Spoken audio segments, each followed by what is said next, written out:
Feeling overwhelmed sucks. Overwhelm and stress can make you feel miserable, can hurt your relationships, and will hurt your physical and your mental health. So here's both a short-term fix for overwhelm and a long-term fix. We'll start with the short-term fix. Now, a quick caveat, there is no way to stop time for everyone but you.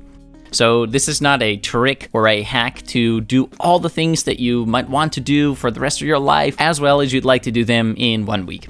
That doesn't exist. That's not possible. What this is a way to stop feeling overwhelmed, first in the short term, and that's going to give you a breather and the mental space that you need to make the changes that are going to help you not feel overwhelmed in the long term. We're going to start right here in our task manager. We're looking at things 3 right here. This is one of my favorite task managers, and if you're not yet using a task manager or a to-do list app, I highly recommend that you start there. I have lots of videos on this, and the most efficient way to get started with one is to enroll in one of my courses. So you can check those out. Those are all linked in the description below. The task manager is an important place for fixing short-term overwhelm because it is a great place for us to capture everything that's in our head on digital paper, in this case, and to do a little triaging, a little prioritization. So I'm going to assume that you've been writing down everything that you still need to do or want to do. If that's not the case, go set up a task manager. Just in your inbox, write down all the things that are on your mind, okay? And then afterwards, you can come back to this video and proceed from there. Task managers are all going to have some today view, which is going to have the list of tasks that you're going to work on today. And so I've got some tasks right here. I've set up a bunch of demo tasks as well in my task manager. Probably your today view is going to look a lot more cluttered than this. It's not just going to have 4 tasks on it. It's going to be really cluttered. What I often see with people is there's dozens upon dozens of tasks that they've been meaning to do recently that are just rolling over from day to day. Probably most of them are overdue, even though some of them may have deadlines that are fake deadlines rather than true deadlines. Regardless of whether your task manager looks like mine does right now for today, or whether it's really, really full with dozens or even hundreds, and I have seen people with over 1,000 tasks. That's a lot of open loops right there. The method is the same. I want you to give yourself permission to not work on any big or important or difficult tasks for a little while. A little while could mean this afternoon. It could be today and tomorrow, the next few days, the remainder of the week. Something like that. It depends on how many open loops you have. And we're going to use that time to close as many small and medium-sized open loops as possible to create that mental space that we need to work on the big stuff. So here's what that looks like. First, what I'm going to do is I'm going to remove every single thing that is listed under today. So the way I do that is the keyboard shortcut Command S, and then I'll just tap clear, and now I have a empty today view. I do this so that I can start with a blank slate. Then going to go over to my anytime view, and if you're using a different task manager, this might be a different view. For example, if you're using OmniFocus, there's an available perspective. I want you to go to the view where you can see all of your tasks that might make sense to work on. What we're going to do is we're going to go through every single one of these tasks, and every single one that is either small or medium-sized task, we're going to assign that to today. That's usually the opposite of what I advise. Usually I advise people to set a really manageable set of tasks for today, but we're going to do things differently right now, and that's because we want to close a bunch of these small and medium-sized open loops to create a lot of bandwidth, okay? And we're going to say no to the big things for a little while. This may be different from what you're used to hearing. What am I looking at right here? Well, for example, under business, I need to do some slightly different embedding. I'll do that today. I'm going to use the keyboard shortcut Command T. If I hit Command T, there's a star here, and now that becomes a task that's listed under today. And I'm going to do this for a lot of tasks. It's going to be way more than is reasonable to do in one day, but I'll explain why in this particular situation, rolling over tasks is going to be okay for a limited time. I've been meaning to ask people to do some video testimonials for my courses, not just written testimonials, so I'll do that today as well. This is a bigger task, redoing a bonus or a workshop that I offer as a premium add-on to some of my courses. That's a bigger thing. I don't want to work on that right now. Medium-sized task, I would say. And I would say this is also a medium-sized task. This is bigger. I need to think about this a lot. Check out the business of some guy I recently met that's quite similar to my business. Let's do that today. Actually, when I say we're not going to do that today, but I'm going to assign it to the today list because it's smaller, medium-sized. This is a big thing. Run an in-person workshop. No way. Auto-generate subtitles for course videos. We're going to do that today. Check out a new feature in my course platform today. Make a small update in one of my courses. That's today. Another small update. Reviewing course feedback. That takes me a little bit more time. I'm going to consider that a big task, okay? So anything that's big for you, that's difficult, that you feel a lot of resistance to doing, don't single those things out right now. Leave them be, and you're going to work on them later. Still waiting for this. I'm actually going to assign the waiting for tag. Sign up for liability insurance for skydiving. Yep, that's one of those little things. Make a new dentist appointment, a full health checkup.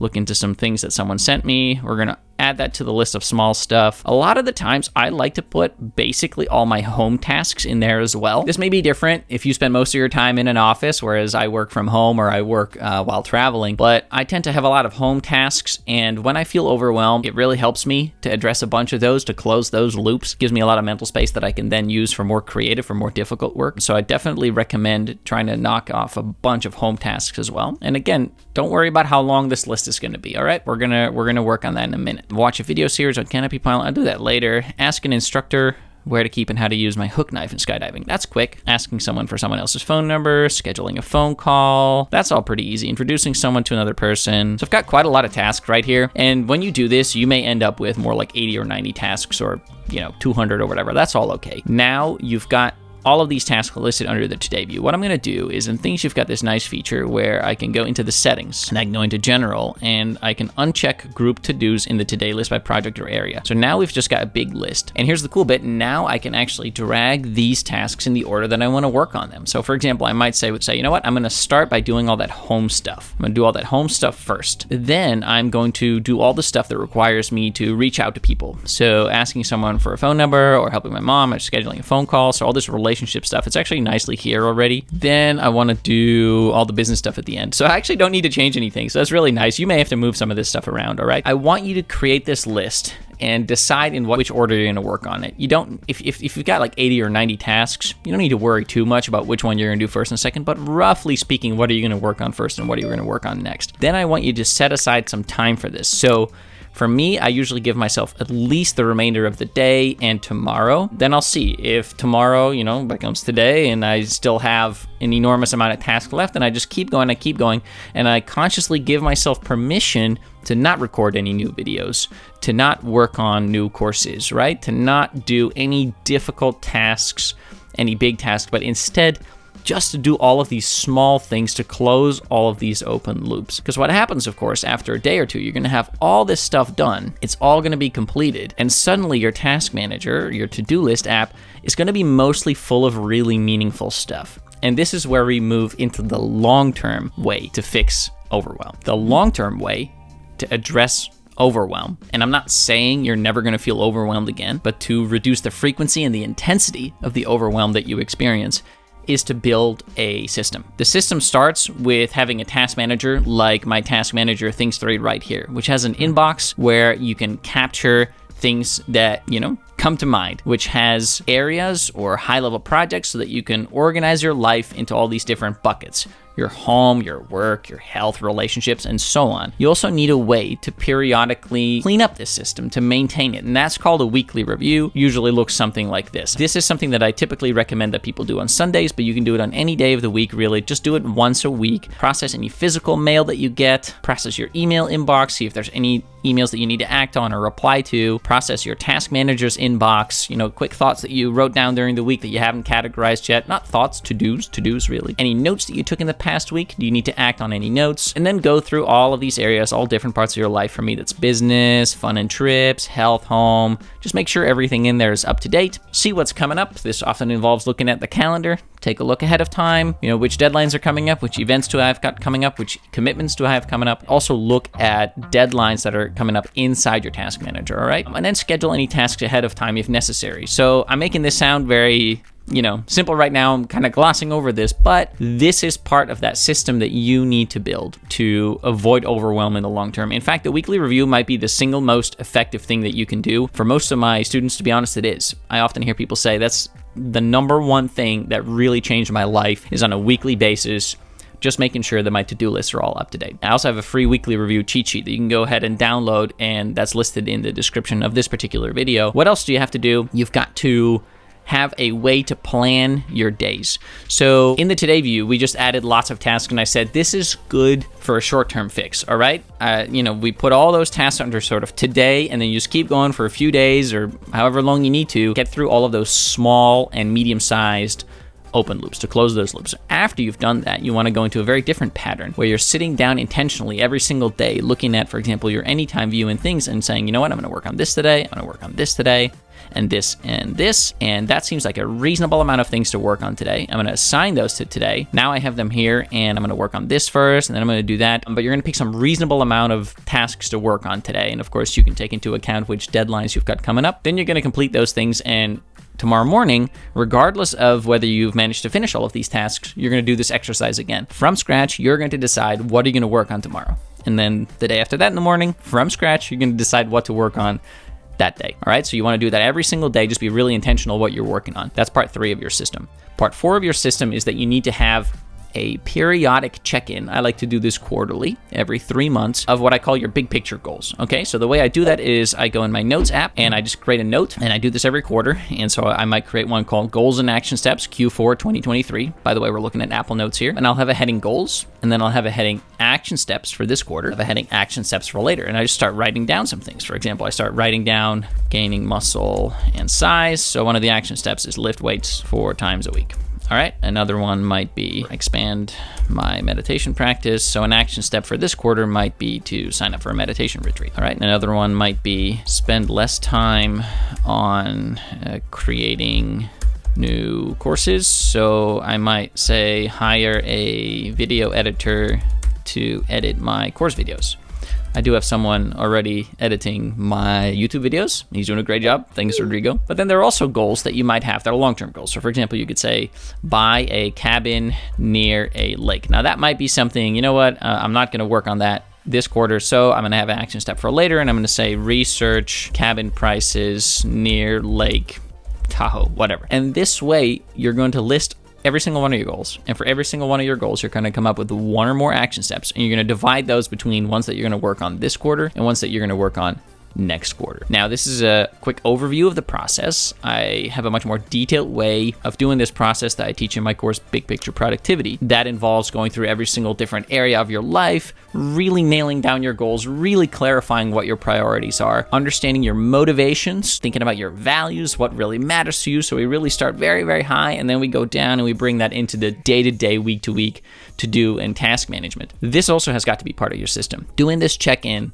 periodically, again, I recommend once a quarter, just to make sure that you're really going in the right direction and you're not spending your days feeling overwhelmed and being busy, but actually not working on any of the things that matter to you the most, okay? So you've got to build this system that all fits together. Now, long-term, there are 2 more things that you need to do to stop feeling overwhelmed. And one of those is to say no. You're going to have to say no to lots of stuff. There's always going to be more things that are theoretically worth doing than you have time for.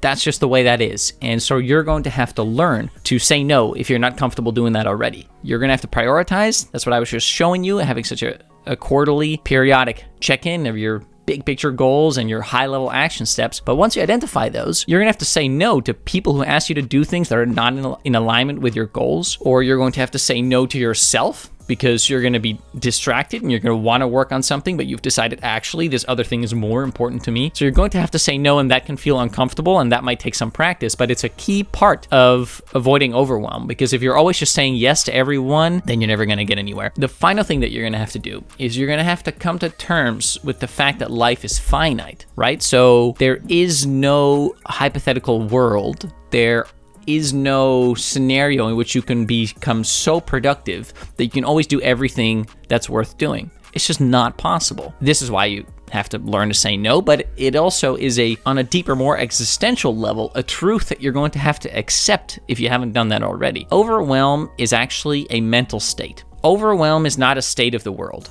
It's not the case that the world is such that it is overwhelmed. No, the world is just what it is, and it creates a feeling of overwhelm in your mind. Doesn't mean it's not real. Overwhelm is a very real feeling, and you should treat it as a real feeling. However, it needs to be solved on a feeling basis, on an understanding basis in the long term. All right, so short-term fix, I just showed you there's a lot you can do in your task manager. The long-term fix, you got to have that system.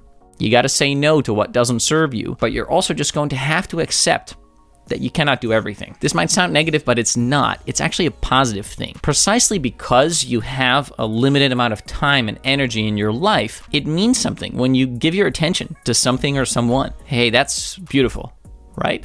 If you had unlimited time and energy, doesn't matter if you spend time with someone because you get to spend just as much time with anybody else, right? So if you can make that reframe in your mind, that's really going to help you as well. And it's going to reduce the feeling of overwhelm and increase a feeling of gratitude that you get to spend time on certain things. Remember the short-term steps. Remember the long-term steps. If you need help building this system, quickest way to build that system is to take a look at some of my materials in the description below the video. I've got courses on organizing your to-dos, on setting up these processes like the weekly review, and also on going really, really high level, big picture, what matters to you and why, and how can we make sure that you're trending in the right direction and making progress towards your goals. Go check those things out. Thanks very much for watching. Have a great day and see you in the next video. Ciao.